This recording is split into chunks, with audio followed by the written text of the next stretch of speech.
নমস্কার, কেমন আছেন সবাই?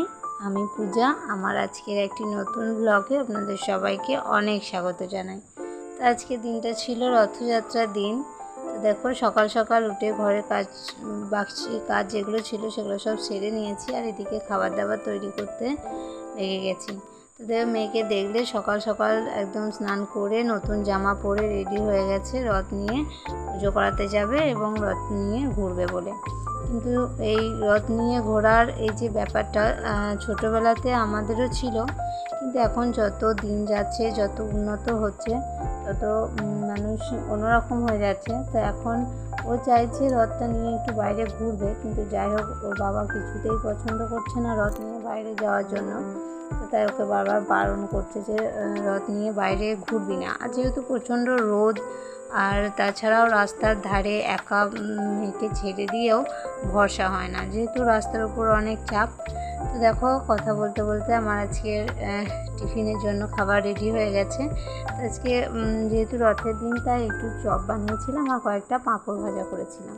আর দেখো ভাতে খাওয়ার জন্য, দুপুরে রান্নার জন্য এদিকে একটু অনেক রকম সবজি দিয়ে, ওই যে পুঁই শাক, তারপরে যে ডাঁটি শাক ওগুলো হয়, ওই সব কিছু দিয়ে, তারপর ঝিঙে, পটল, ঢ্যাঁড়স অনেক কিছু ছিল সবজি, সব কিছু দিয়ে একটা তরকারি করেছিলাম। আর এদিকে একটু মাংস নিয়ে এসেছিলো, সেই মাংসটাই রান্না করে নিয়েছিলাম। তো এই ছিল আজকে দুপুরের খাবার। আর দেখো এদিকে তারপর রাস্তায় একটু বাড়ি থেকে বেরিয়ে এসে দেখলাম রাস্তায় প্রচুর এরকম ছোট ছোট রথগুলো নিয়ে বাচ্চারা সব ঘুরে বেড়াচ্ছে। তো ওদেরকে দেখে বেশ নিজেদের ছোটোবেলাকার কথাটাও একটু মনে পড়ে যাচ্ছিলো। আর এই দেখো আমার মেয়েও অনেক বায়না করেছিল, তাই 2 বছর আগে এই রথটা ওকে বানিয়ে দেওয়া হচ্ছিলো। আর ও প্রতি বছর এই রথটা নিয়ে গিয়ে ঠাকুরের সাথে পুজো করায় আর একটু রথ নিয়ে।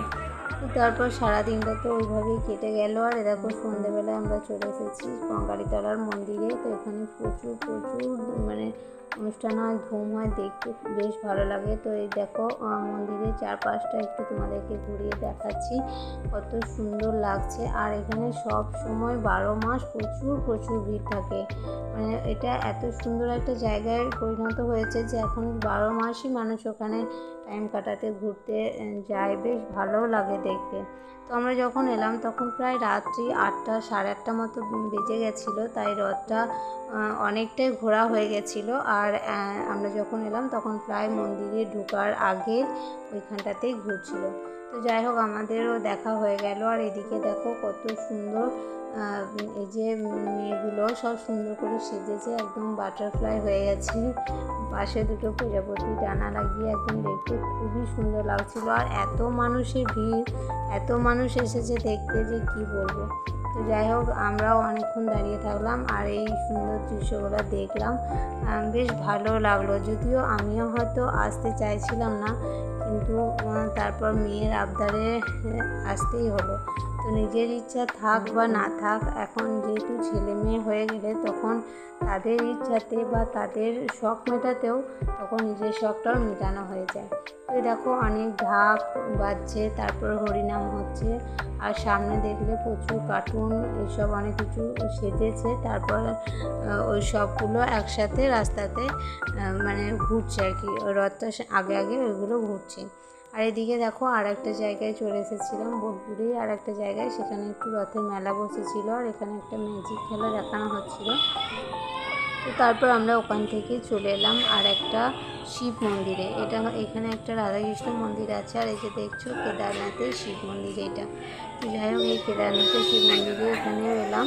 আর এখানে রথটা ঘর ঢুকে গেছে, দেখলে মন্দিরের ভিতরেই রথটা রাখা আছে। আর এই দেখো রাধা গোবিন্দের মন্দির, আর এখানে জগন্নাথ দেবকে একদম মন্দিরে বসানো হয়ে গেছে, মানে অনেকক্ষণ আগেই রথ ঘোরা হয়ে গেছে, তারপর নিয়ে এসে আবার মন্দিরে স্থাপন করে দিয়েছে। তো যাই হোক ওখান থেকে আমরা আবার আর একটা জায়গায় গিয়েছিলাম, এখানে একটু হরিনাম হচ্ছিলো। তো সেখানে দেখো আমার মেয়ে মেলা থেকে এই বোর্ডটা কিনেছে, সেটা নিয়েই খেলছে। তো আজকে ব্লগটা কেমন লাগলো অবশ্যই কমেন্টে জানিও, ভালো লাগলে চ্যানেলটি সাবস্ক্রাইব করে সাথে